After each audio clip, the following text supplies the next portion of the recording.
Thanks the grace of heaven, virtues all masters, grand predecessors and predecessors, all transmitters for giving me this opportunity to speak today and learn how to speak.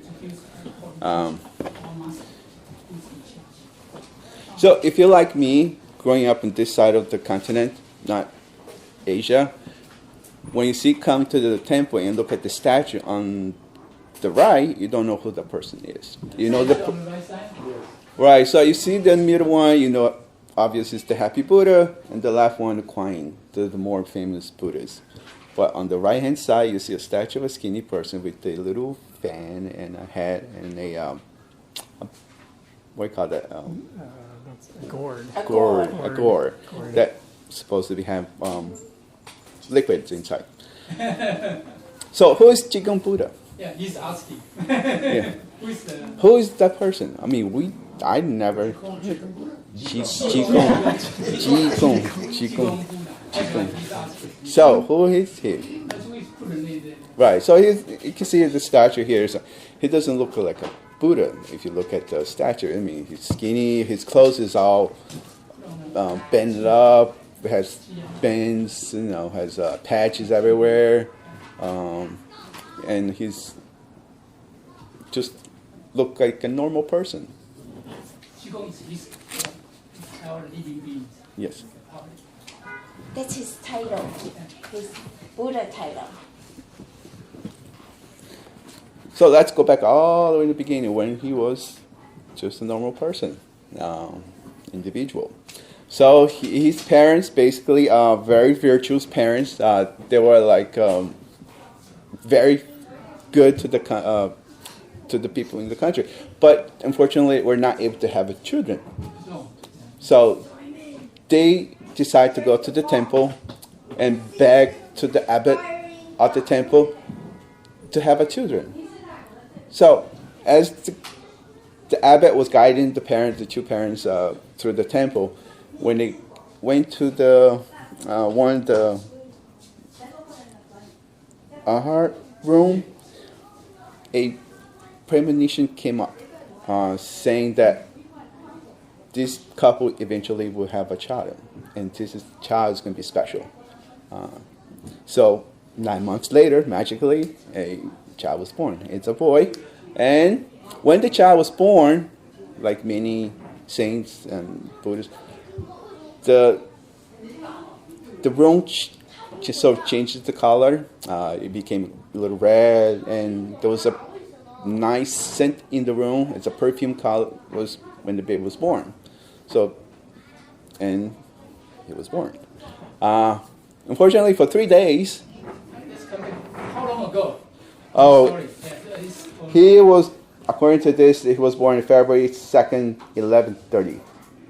On the 1000 Song Dynasty, right? How many years ago? So how old is he? Almost 1,000 years. A little over 1,000, yeah. So, yep. So yes, South Song Dynasty, Hanzhou, China.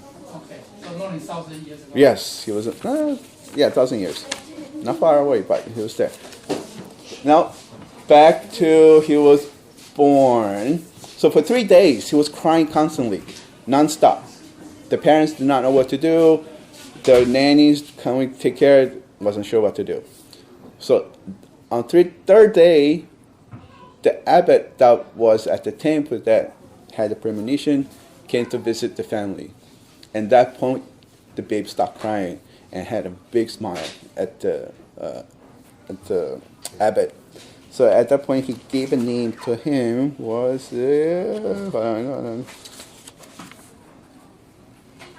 Li Shuyan. Li Shuyan. That was his giving birth name to the child. He was a very special child. He was able to learn a lot faster than the other kids. He mastered a lot of the writings and readings. He will compose poems as a child. So as a child, he would read out loud his poems when he write it down. So when you read out loud poems, it sounds like music. So he would be singing most of the time. People think it's like, oh, beautiful music. So anyway, going back to, he had a good friend, a very best friend that he grew up with. Both were very smart, very friendly to each other. They both were predicted to be a officials, scholars in the later on in life because they were so smart. They both studied well. They were educated well. But unfortunately, on the date that he was supposed to take the test to become I'm not sure called officer or a position in the government, his father fell ill and passed away. So he was not able to take the test, while his friends took the test and he became an official for the government.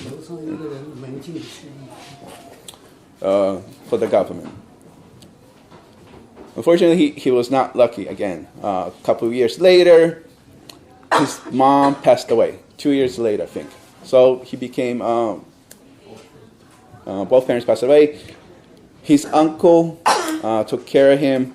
So when he was 18 years old, he was 18, both parents passed away already. So he decides to explore China, and he came into the monastery.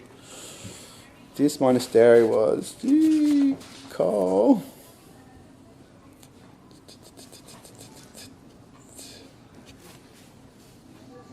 Soul's Retreat. And he meets the abbot Yang Kong. This abbot also noticed that he was a reincarnation of a Buddha, but at that point, we're not sure which Buddha. But so he took him as his apprentice, as a part in the monastery. So he studied in the monastery for many years. One thing that happens when he studied in the monastery or when he was meditating for a long time, he will become dizzy and act weirdly when he come out of his stand. So he got this nickname of Crazy G or Mad G because he acted weird. But later on, with this nicknames combination,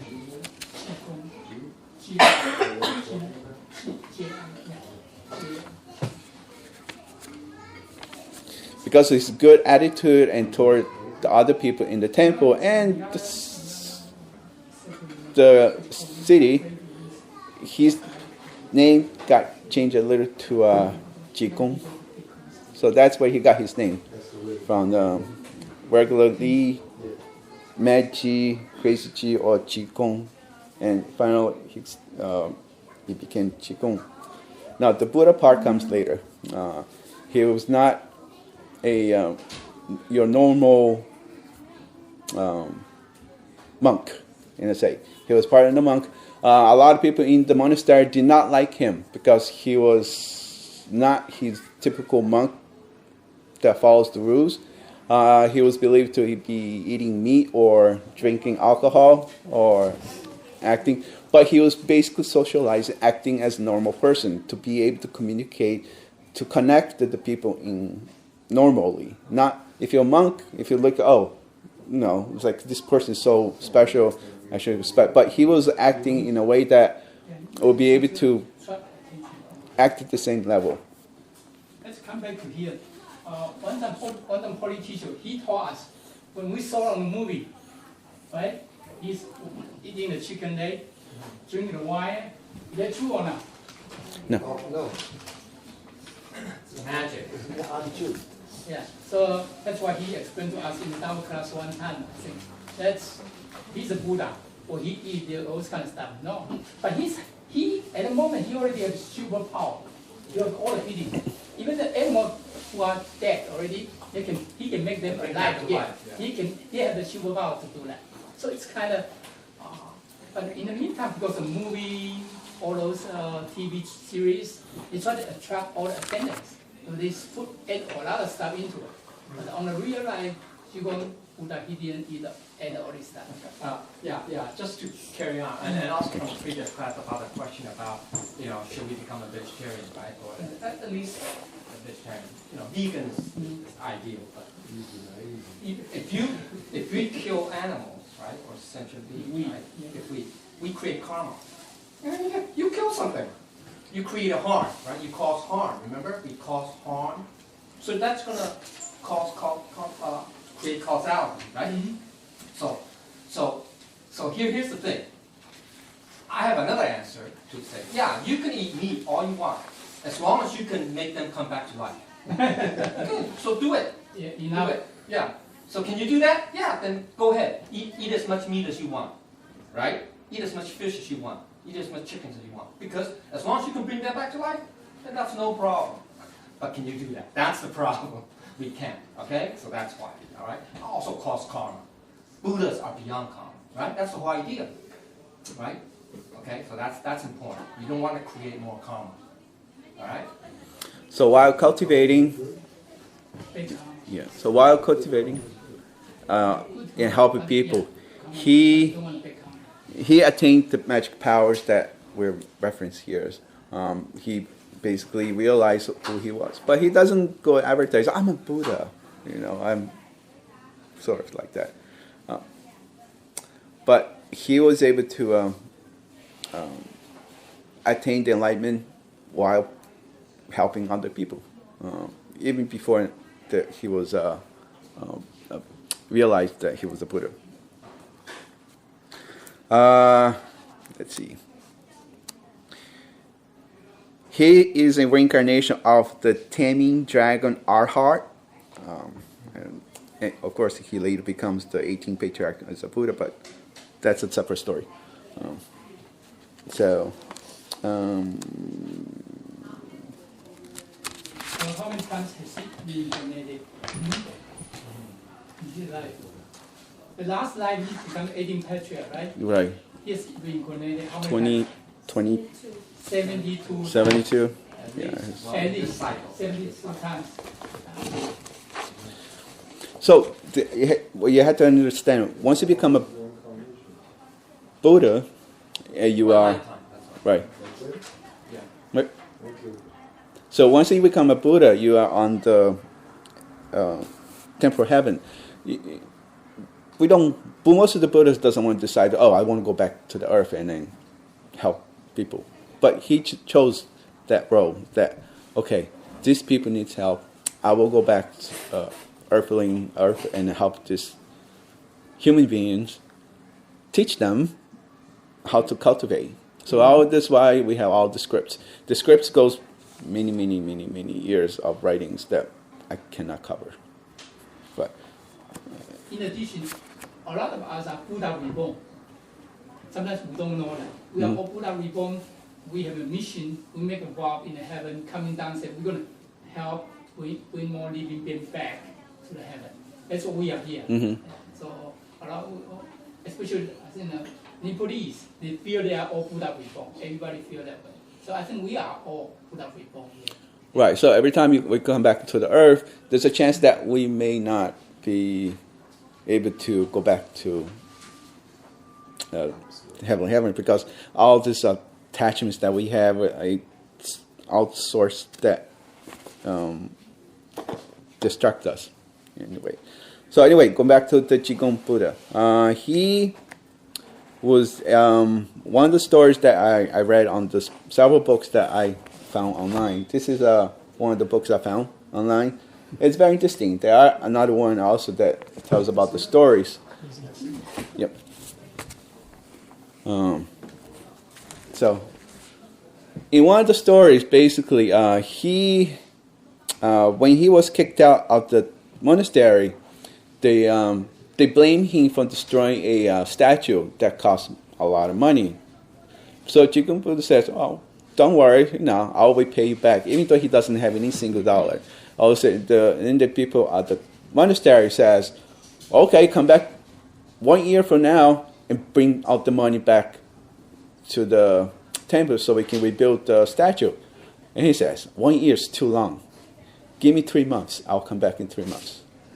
And of course, people just laughed and said, "Okay, go for it," But Qigong has a strategy. Every time he helps someone, that other person, that the person that he helps, it will help another person, and the other person will help another person. It's one of the things that we do, it's chain reaction.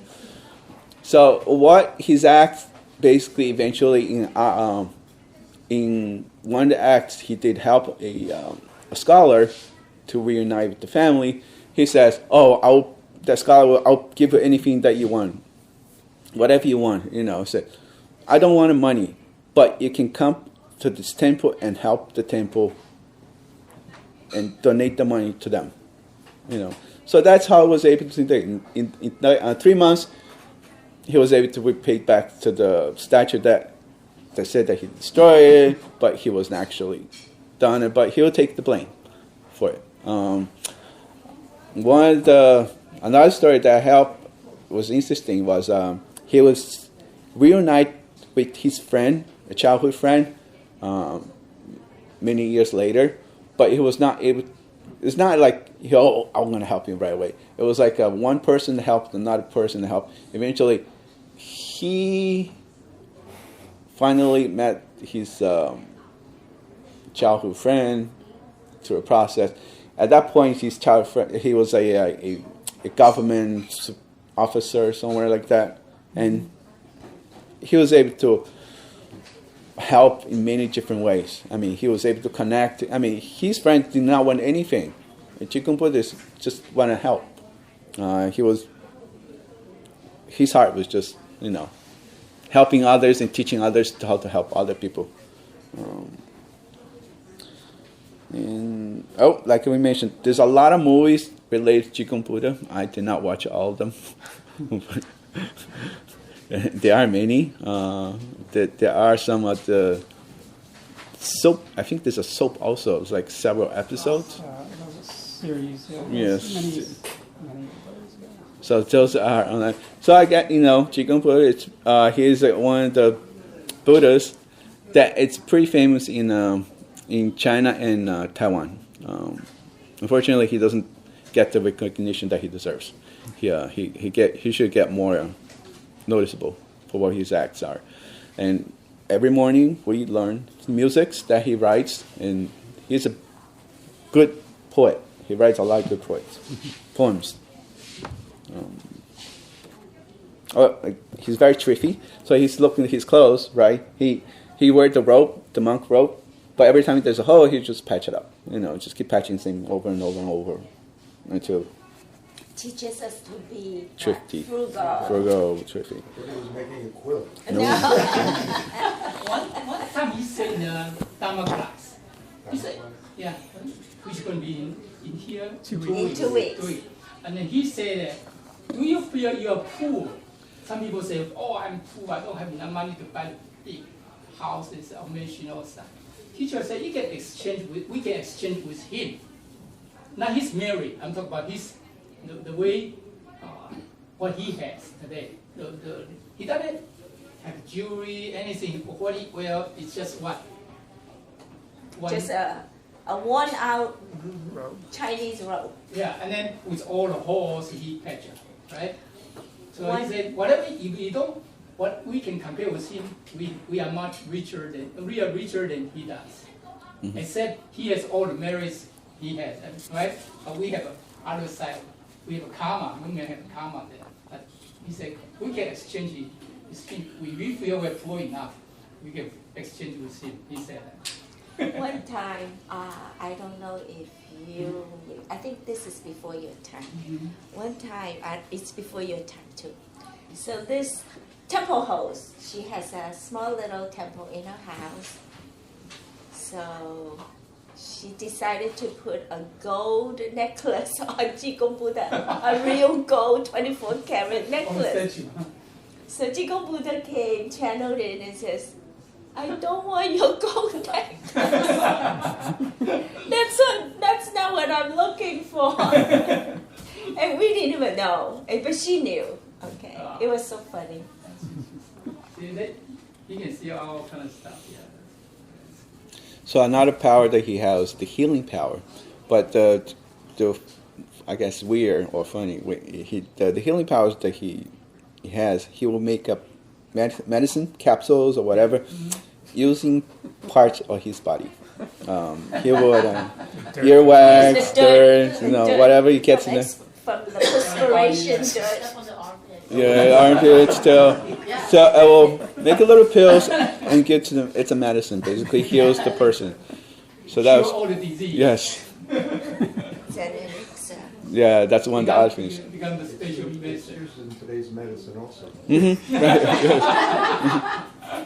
Well, you know, one time he came and channeled in. There was a member who had cancer. So the wife is very devoted. Okay.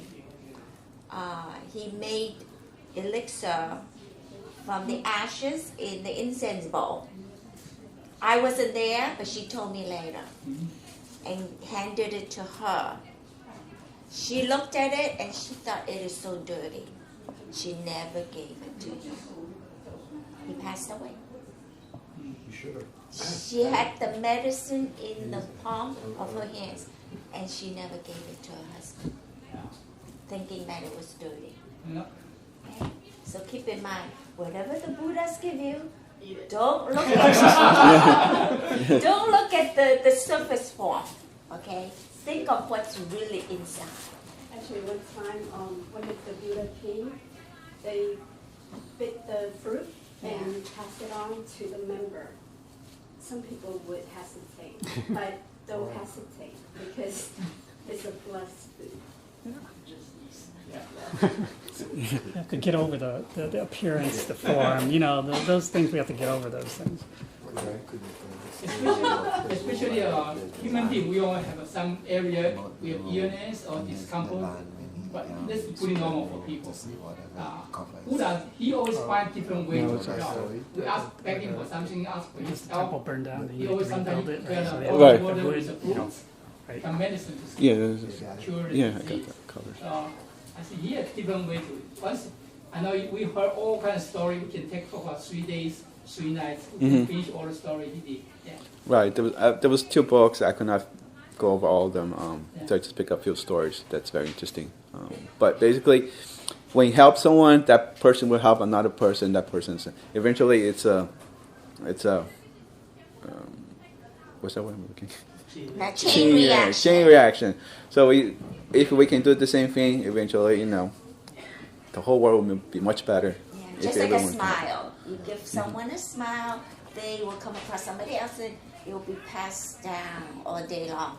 And one person may affect, 50, 100, 200 people in one day. It's called the ripple effect. Right. Yeah, the ripple effect. The story with the temple was Burned down, right. and then how he correct all the wood.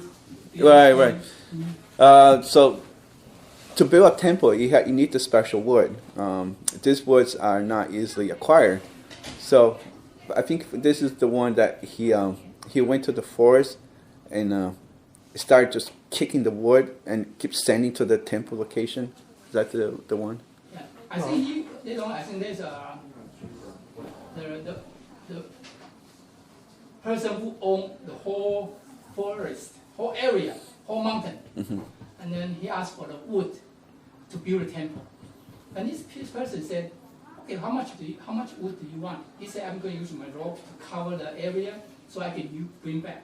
And he thinks with a rope, he can cover. How much can we cover with our rope and clothes? He said maybe a few wood pieces. Once the Holy Qigong cover the sword on the sky, cover almost half of the mountain. So he was scared. He said, "Wow, how could that be?" So Holy Qigong, he took all those wood to build a temple. But Qigong said, "I will pay you. We will pay you back in your lives in the future." Who was this person? Anybody knows? EVA Airline. EVA Airline owner. Have you heard of the EVA Airline? It's an Asian air. Or Evergreen. Evergreen. Evergreen. Freight company. Evergreen. 台 Taiwan. 长隆 Billionaire. He was one of the biggest size in what? Yeah, Still he, alive, right? no. He started Passed away recently. Last year. really. Evergreen, sea bread. So if you go to Asia, make sure you take that airline. Yeah, he's a You he's a help diamond. Qigong Buddha to aid this man's family. One man. of our masters. They also make that same products. That too. I think he's a master. He passed away. Yeah, he said he passed away last year. But I'm sure he's got descendants. So no matter what, and the whole family is into. I heard they have a temple in every ship or every. Do they have an airplane? What kind of ships on the ocean, right? No, they don't Everyone have had a temple. Everyone ship had a temple. And then all the company, in the beginning, we're not having now. In the beginning, everybody come to the company for training. All the employees have a service, all the meals, only vegetarian food. That's it. Only what kind of? Vegetarian food. Vegetarian. The cafeteria is vegetarian. Sounds good. That's interesting, huh? Yeah, I'm it pretty does. sure. Yeah. I'm pretty sure he's an absolute man. Mhm. Right? So that's what I have about Chris Qigong Buddha. Thank you for sharing. Mm. So, do we have any questions or comments? Do you want to share the story with what the teacher told you one time? What You, time you he think did? you didn't think about your 师徒 Oh, in the Dharma class. you know, I'm always staying in the background. I don't like to speak up. I don't like to say anything. Not like today, big Right. So I'm always staying in the background, and I'm always doing the towels. And this is happened in the old temple, the old main temple, before this temple was set up. So again, I'm staying in the background. No, this was downstairs actually. Yeah, when we had the temple downstairs. So Jigong Buddha, whenever he comes, he's talking to everybody. I'm in the temple for so long, he never talks to me. Dharma class, okay, pure Dharma class. No, this wasn't in the Dharma Yeah, class, no. this is a one-day class. One day class, okay. So in my heart and mind, I said, oh, the teacher doesn't love me. He never talks to me. Because I see him talking and shaking hands every single person. And yet he never approached me. And I'm always in the background, maybe because I'm hiding. I don't know. So then 2 minutes later, I think from the distance where the blackboard is, and I'm standing here, he starts walking towards me. And he said two sentences. 又有图又有爱，老师怎么不爱你们？ My Chinese Her name, name right? is 师徒爱真, 4 characters. Okay. So he goes, you have the tu, which is one character, that means disciple. And you have the I, which is love. How can teacher not love you? Her name is 师徒. This was in my heart. I didn't even say it to nobody. It was only my thought. And I was so embarrassed. And I just laughed. You know, I didn't even know what he meant until there was the transmitter link from New Jersey. Yeah. He was explaining to the other people. And I used to hate my name, you know. So ever since then, I love my name. So whatever we thought, they knew. They know They knew. whatever is in your heart and mind, they know. Yeah, that's interesting. I never told anybody until we had the English I class know. here. I remember that. I did not even tell his mom because I was very close to his mom. She was standing right next to me. I didn't even tell her. So I was going to say that brings me an experience while I was in Taiwan, bringing my dad and my aunt for a Dharma class. Yeah. And my aunt and my dad were sitting together because he needs assistance. So when Jigong Buddha channeled in and he was walking around to everybody, he was very kind, walked to almost everybody, Yeah. even the people outside Oh yeah. standing, you know. So when he passed by them, and this is told by my aunt, and she said in her mind she was talking to herself saying, don't come to me, don't come to me, don't stop by, don't come to me. Guess what? He comes to He her. walked by them, and then he turned around, and then he started talking to her. I think you need to start becoming a vegetarian, start eating more vegetables. so they can reach your mind. Yeah. So All the when time. she said that in her head, the Buddha can hear you. So he turned around and stopped talking to her. And I found, 6 superpowers, right? 6神通. Yeah. and I found out That's inside, right? from Ty's mom that when the teacher talks to you, it is because you need guidance, like you're not doing well in certain areas. You can do You much. know, You can do much better. So that's why the teacher would talk to you. So now we're hoping, don't talk to me, don't talk to me. Teacher don't talk to us. That means they don't care for us. Yeah, they know you. They know you're already on the right path. But let me give one example. Old days, when I was new, right? The teacher always said, "Oh, you improved. Seems a lot." Then at that time, when I go home, I was so happy. Yeah, teacher said I'm improved, right? But if you go to the deep meaning of the sentence, say you still have a lot of room for improvement. But when I was new, I didn't know all this deep. Go to the deep, right? Positive. I only see the surface. So you go home, you're so happy, right? But later on, after years of cultivation, you say, "Oh no, teacher means I still have room for improvement." So There's an internal meaning. there's a deep meaning always there. And I remember one time we were doing the Dharma class. I think we are probably in the other temple. Yeah. So we are moving the table, chairs, all the stuff together, right? Moving. And the holy teacher said, the other Buddha asked me, "What are you doing? What are you doing?" They asked me, "What are you doing?" And I said, "I'm moving the tables." Teacher, Buddha means, what are you doing in your life? You're so busy on your job. You didn't think about living being. You have more time for all the living beings. But at that moment, I was thinking about moving my table, moving the chair and table. Buddha has deeper meaning when they say something. So if we sit down, really think about what the deeper meaning of this sentence. Sometimes it's interesting. So, but they try to give us hint, try to help us in this situation. But at that moment, I have no clue.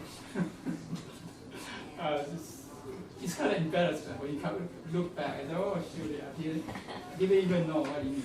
Talk about advanced level, that's what you're talking about.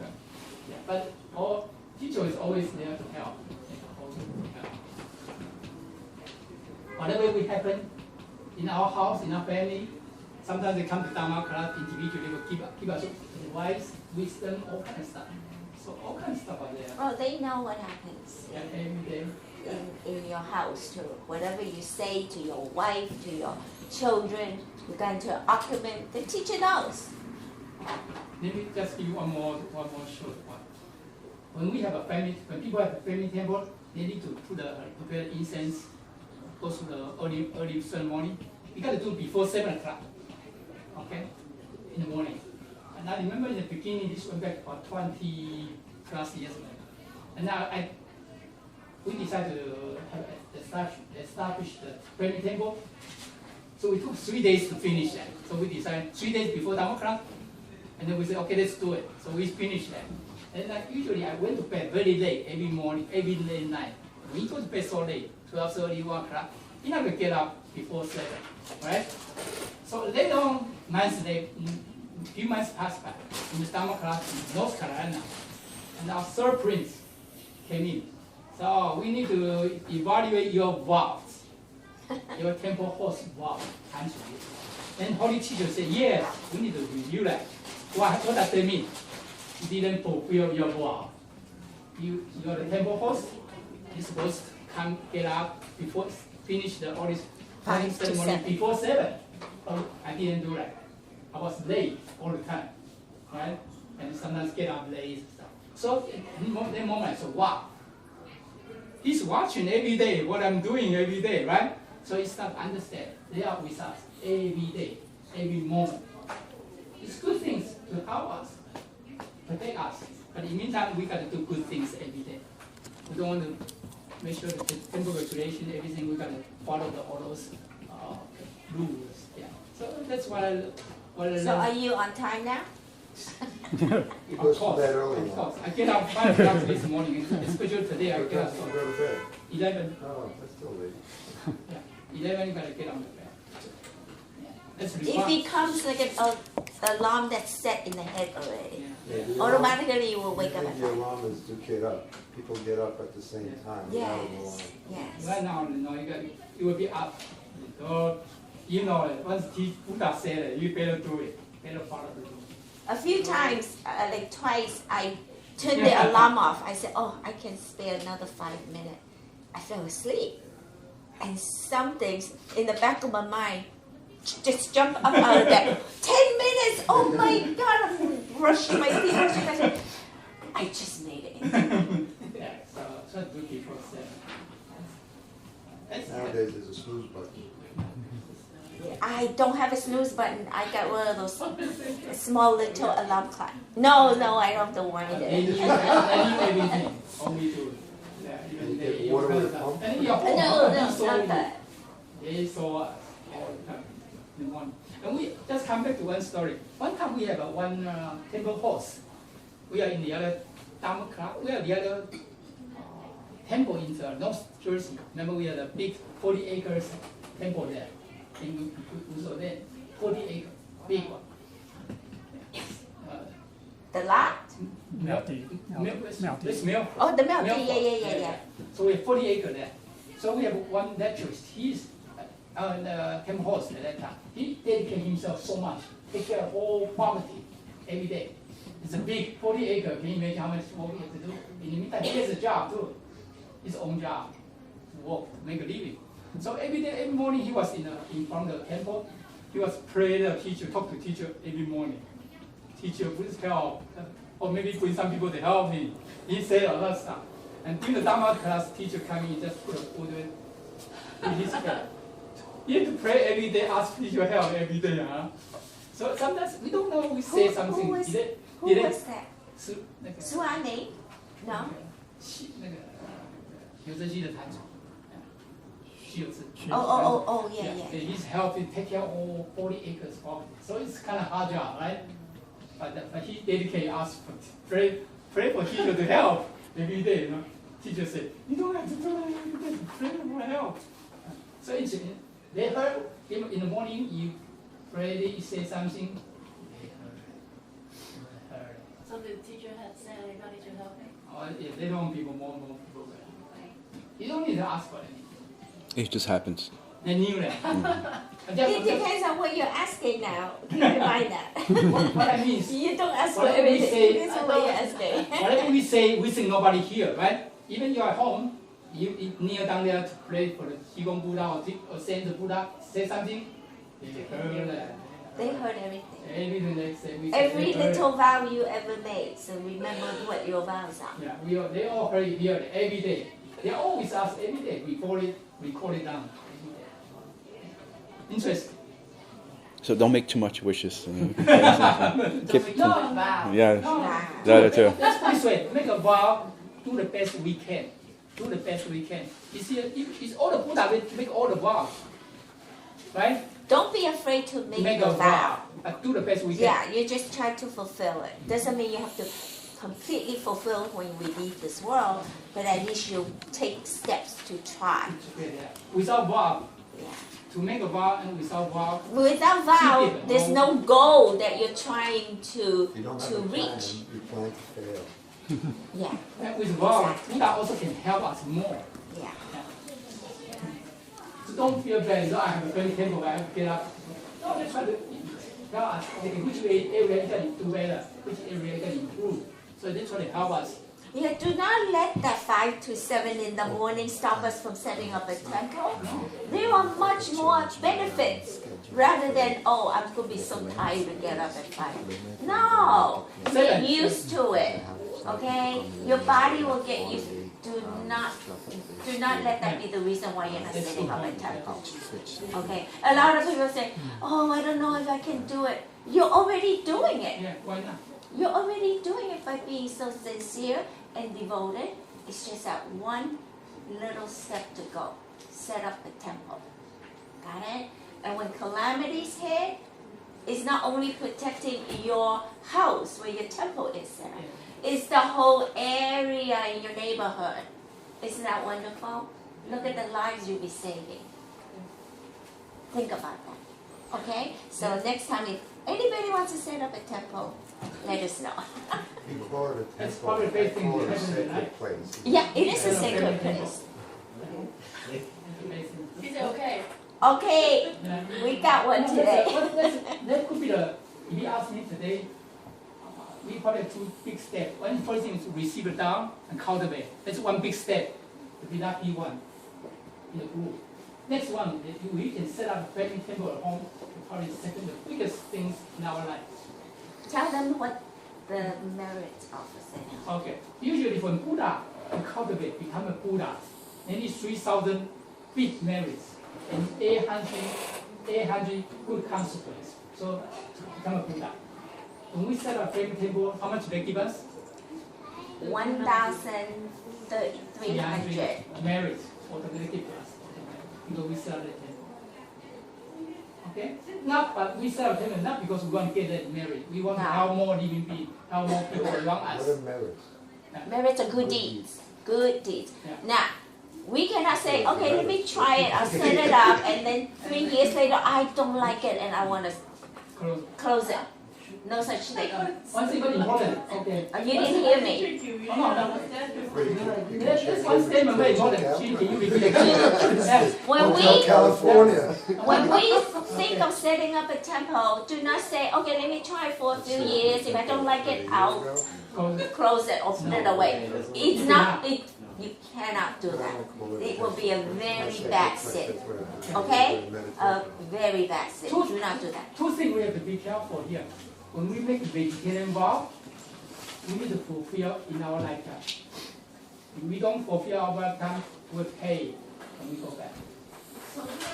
They may lock us too. Okay? Second thing, when we set up a temple at home, we cannot close it until last break, last Breath. at the end. Yeah. So we cannot say I'm going to close it. No.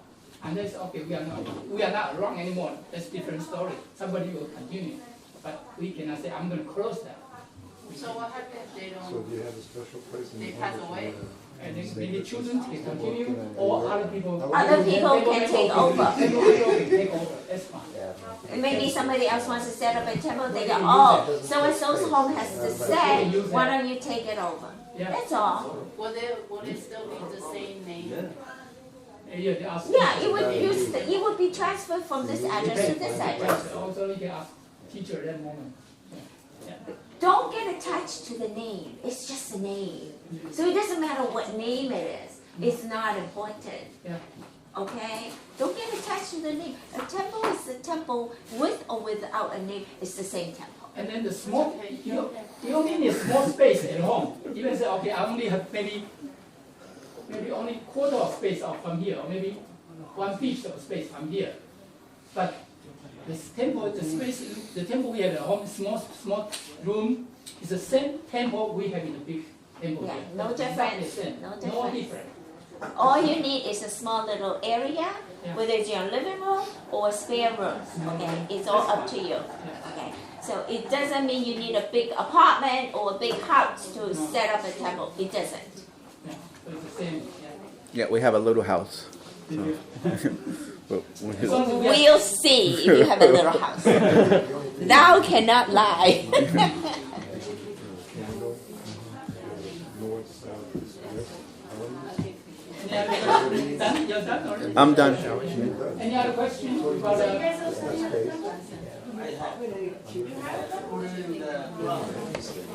crowd?